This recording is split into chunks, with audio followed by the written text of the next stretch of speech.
आता आपण numerical solve करूया.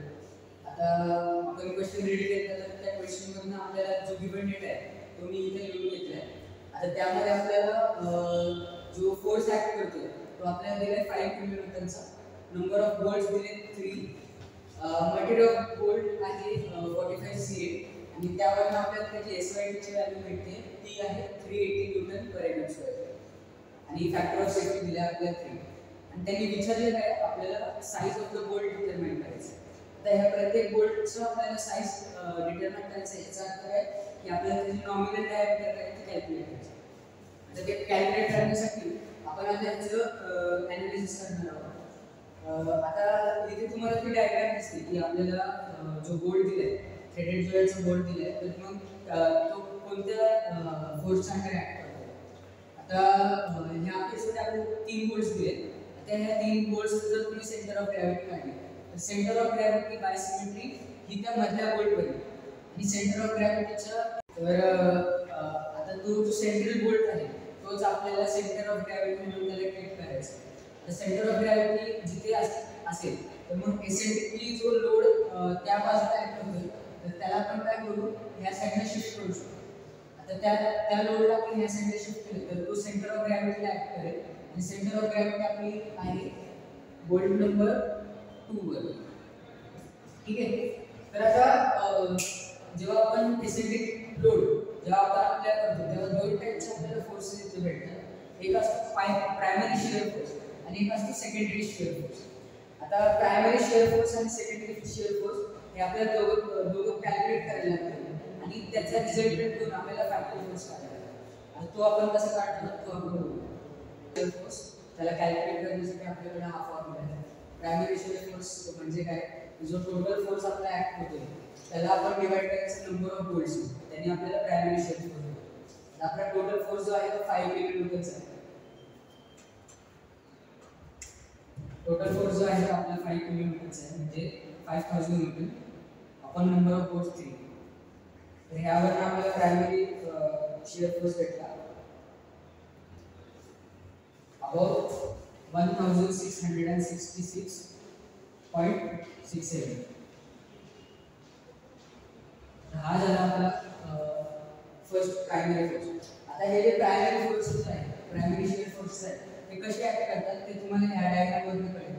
आता आपण काय केलं की जो एसेंट्रिकली जो लोड ऍक्ट होत होता एका पर्टिक्युलर डिस्टन्सवर त्यालाच आपण शिफ्ट कुठे केलं सेंटर ऑफ ग्रॅव्हिटीला शिफ्ट केलं.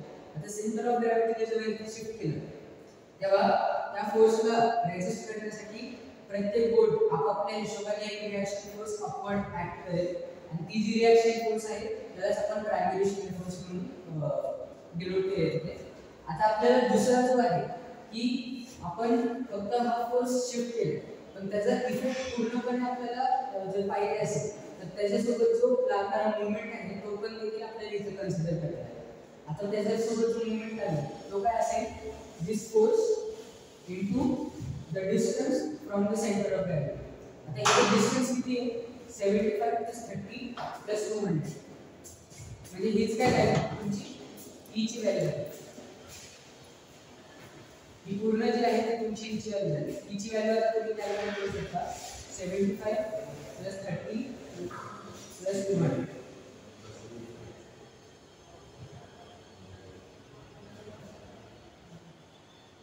which comes about 305 mm. ठीक आहे. तुम्हाला ई ची व्हॅल्यू भेटली तुम्हाला बी ची व्हॅल्यू माहिती त्यावर तुम्ही सेंटर ऑफ ग्रॅव्हिटीवर जो मोमेंट लागतो तो कॅल्क्युलेट करू शकता. आता आपल्याला P2 डबल डॅश आणि P3 डबल डॅश आपल्याला काढायचं.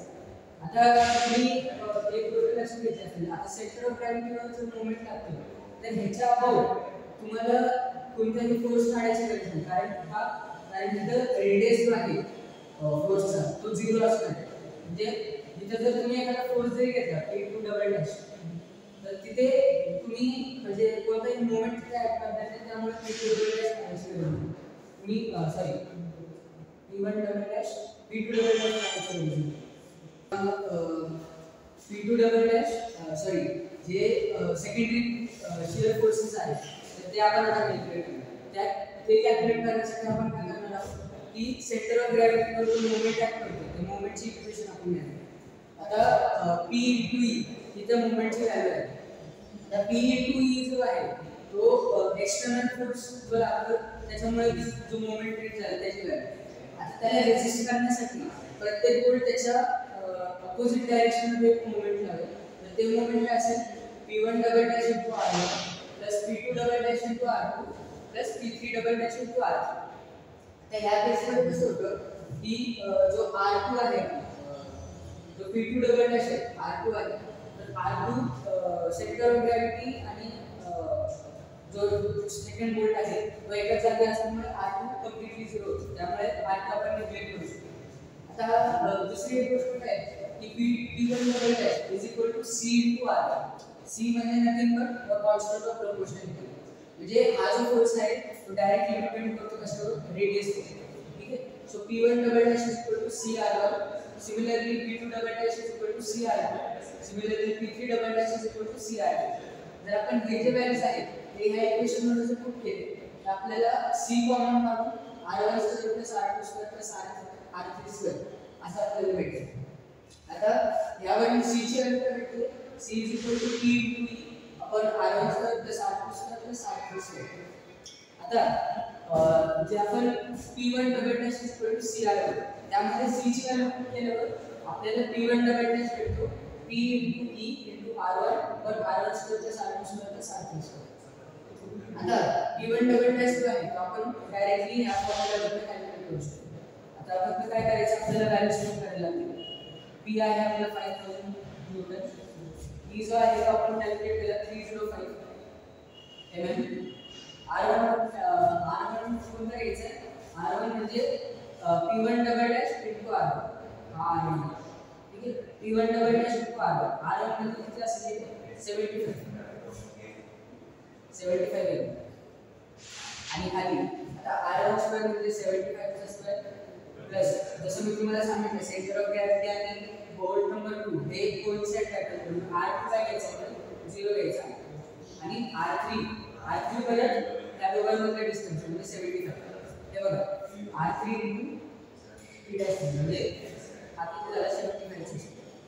तर हे जर तुम्ही कॅल्क्युलेट केलं तर किती येईल 5000 into 305 into 75 upon 75 square plus 75 square.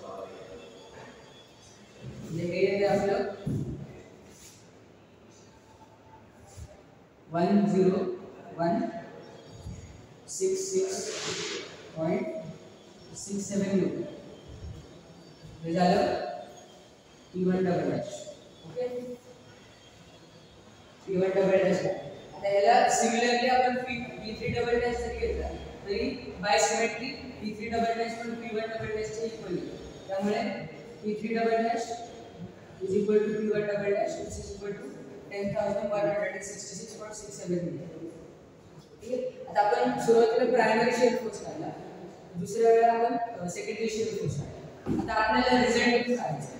आता या तिन्ही बोल्ट्स मध्ये कोणत्या जागी सगळ्यात जास्त फोर्स ऍक्ट करतो आपल्याला फक्त तो बोल्ट कन्सिडर करायचा.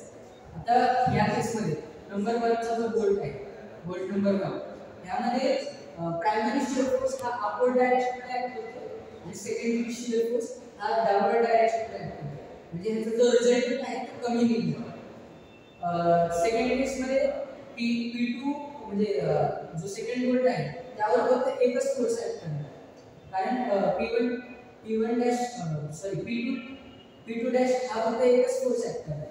P2 डबल डॅश ह्या केस मध्ये 0 असेल आणि थर्ड जो बोल्ट आहे तो आपला त्यामध्ये प्रायमरी शिअर फोर्स आणि सेकंडरी शिअर फोर्स दोन्ही देखील अपवर्ड डायरेक्शन मध्ये ऍक्ट करतात. म्हणून ह्याचा जो रिझल्ट आहे तो सगळ्यात जास्त असेल. म्हणून फक्त आपण बोल्ट नंबर 3 साठीच आपण फक्त फोर्सेस कन्सिडर करतो.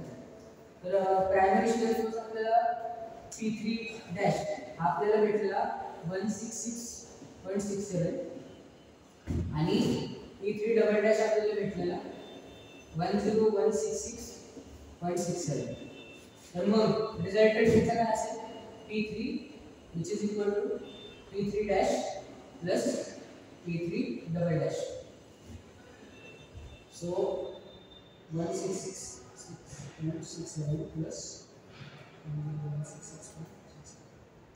म्हणजे हा येते 11,833.34 न्यूटन. ठीक आहे, हा आपल्याला टोटल फोर्स भेटतो. आता ह्या फोर्सचा यूज करून आपण नॉमिनल डायमीटर कॅल्क्युलेट करायचं.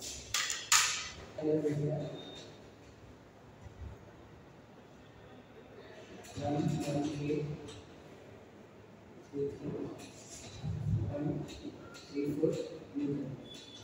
ठीक आहे, सो आता आपल्याला नॉमिनल डायमीटर काढायचं. यासाठी आपण शियर स्ट्रेसचे इक्वेशन यूज करू.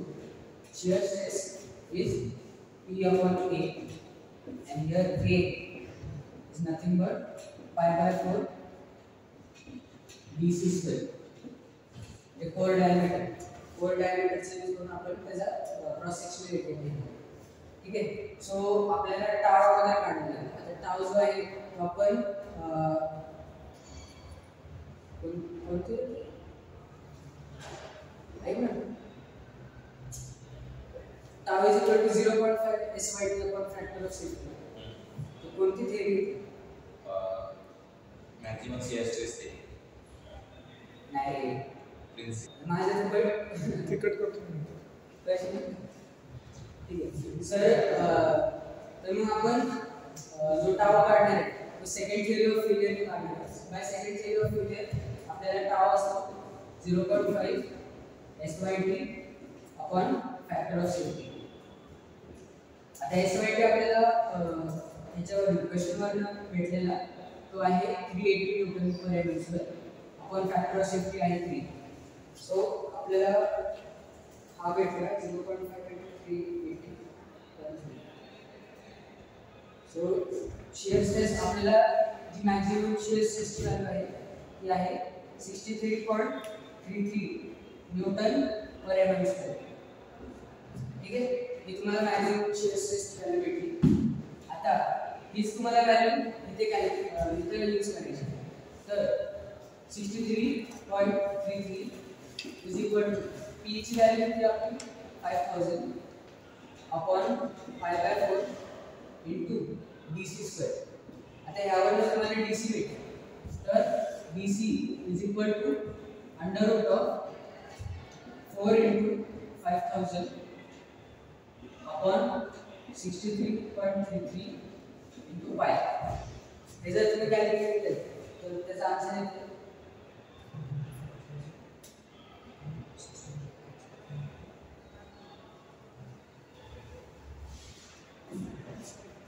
which is equal to 10.026. ह्याला कन्सिडर करू शकतो तुम्ही 10 mm.